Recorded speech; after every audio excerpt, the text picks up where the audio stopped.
Over the weekend, Ukrainian forces quietly crossed the Dnipro River, with Ukrainian infantry establishing positions on the left bank of the river, just east of Kherson city, near the Russian-occupied town of Oleshki. While the Russian-installed head of the Kherson region has denied everything, satellite image analysis by pro-Russian military bloggers essentially confirmed the advance, sparking excited chatter in the Western and Ukrainian media about the beginning of Ukraine's counteroffensive. So in this video, we thought we'd take a look at what just happened on the Dnipro, and whether this means that Ukraine's counteroffensive has begun.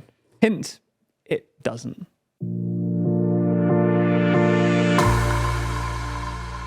Before we start, if you haven't already, please consider subscribing and ringing the bell to stay in the loop and be notified when we release new videos.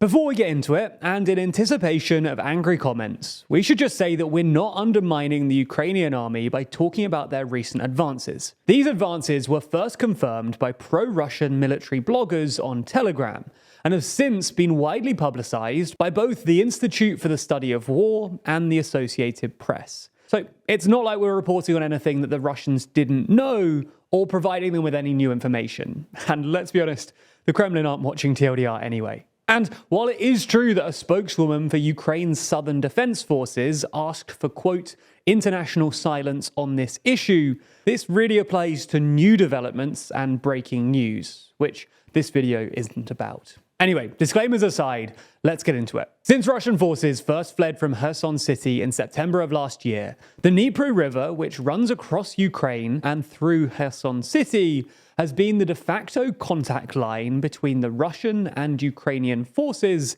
in the Kherson Oblast. Now, small Ukrainian recon groups have occasionally crossed the river to gather intelligence, but until recently, Ukraine had been unable to establish a permanent position on the left bank of the river. This is both because the river obviously provides the Russians with an effective natural line of defense, but also because the Ukrainian army doesn't have the expensive amphibious vehicles usually required for river crossings, so would instead have to rely on exposed and fragile pontoon bridges. Perhaps the most significant effort to cross the river, though, came in October, when a Ukrainian force of nearly 100 troops tried to land at the Zaporizhzhia nuclear power plant, currently illegally occupied by Russian forces. At the time when rumors of the failed offensive first surfaced, the Ukrainian military denied the assault ever took place. But early this month, Ukrainian sources did admit it to the Times. Now, while the vast majority of these troops were able to retreat back to the North Bank,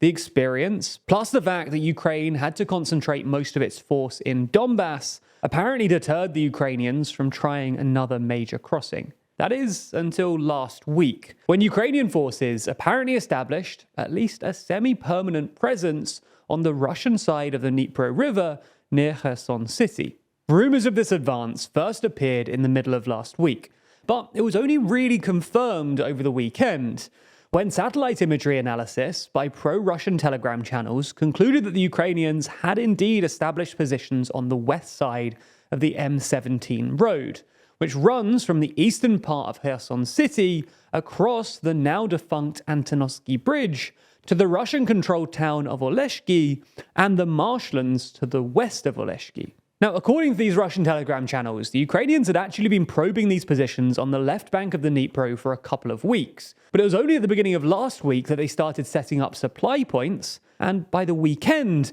they'd even established what looks to be a semi-permanent presence on the left bank of the Dnipro, with Ukrainian forces apparently occupying buildings in the westernmost part of Dachi. Unsurprisingly, when these reports reached Western media, they sparked a whole load of excited headlines about Ukraine's much-anticipated counteroffensive, with some analysts inferring from this recent advance that Ukraine's counteroffensive was going to start in the south. Now, as we've explained in previous videos, there are broadly three places that Ukraine's counteroffensive could occur. Firstly, in Donbass, where the Ukrainians could either try to overwhelm Russian forces in Bakhmut with their new Western-supplied armor, or more likely, try and capture towns which are of strategic importance to the Russians because they're used to transport supplies to Russian troops in places like Severodonetsk, Lysychansk, and Bakhmut. The second area where it could take place is the Zaporizhia Oblast, where the Ukrainians could try and advance south from Zaporizhia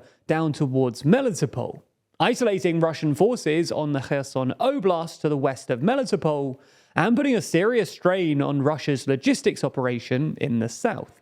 And the third option is Kherson, where the Ukrainians could try and cross the Dnipro and then move directly south to Crimea.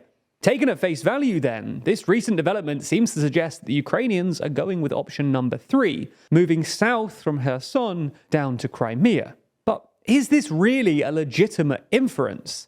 Does this recent advance really mean that Ukraine's counteroffensive has begun? And does it mean that they're going straight for Crimea? Well, no, not really. For starters, the Ukrainian presence on the left bank of the Dnipro is tiny. And even if it's more permanent than their previous recon missions, it's not a sustained buildup of force. It's also worth saying that the area that the Ukrainians are currently in is a marshland swamp, so it's not exactly an ideal place to stage a major counteroffensive from. And beyond that, there's a whole bunch of good reasons to think that any counteroffensive is unlikely to begin for at least another week or so.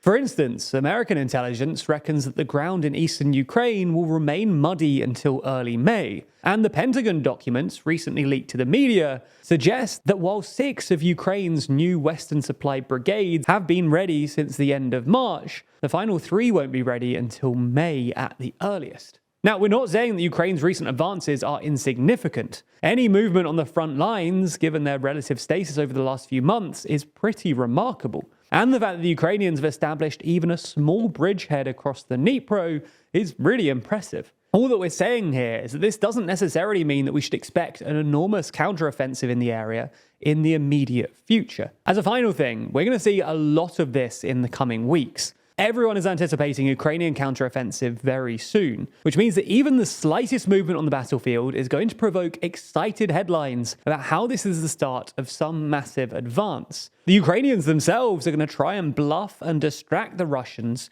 with feints to manufacture a similar situation to what happened in Kharkiv last year, when the Ukrainians successfully convinced the Russians to focus their forces in Kherson instead. And this kind of double bluffing is going to make media reports even more chaotic. The point we're trying to make here is that it's going to be hard to know when and where exactly the Ukrainian counteroffensive is going to happen, because the Ukrainians are going to actively try to bluff the Russians, and because the media are all too likely to fall for it, which is sort of the point. That's all we have time for in this video, but there's a whole world of TLDR content out there.